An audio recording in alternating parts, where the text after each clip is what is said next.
In order to figure out what's missing, we need to watch a TV animation that Hayao Miyazaki produced 2 years prior to releasing Laputa. That is Sherlock Hound. In episode 11, titled The Sovereign Gold Coins, there is a valley just like the Slag Ravine. It's called Gilmore Valley.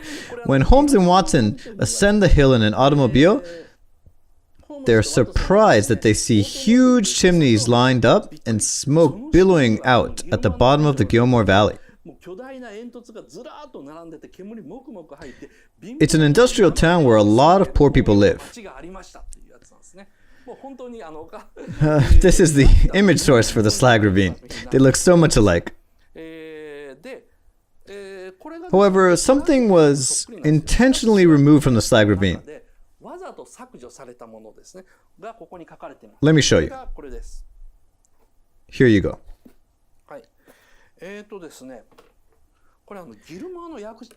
This is it. It's Gilmore's mansion. As the camera pans from the bottom of the valley, you see a poor neighborhood. And on the top of the valley lives a wealthy man named Mr. Gilmore, who owns Gilmore Valley.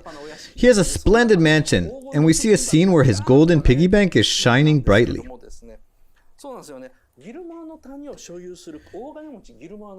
Mr. Gilmore owns the valley and the mansion. Whether it's a coal mine or another type of mine, these all require large funds for maintenance and development.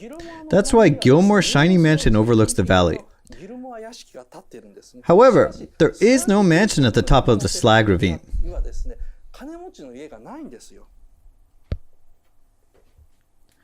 As you saw earlier, there's no mansion at all. There are only factories all the way up. That's why Pazu lives in a prime location, like the top of a hill.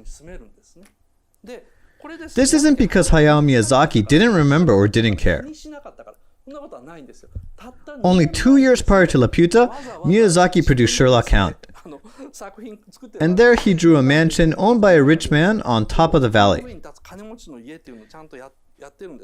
The reason he didn't draw the mansion in Laputa is because all the riches were gone 30 years later and the Slag Ravine's economy continued to collapse.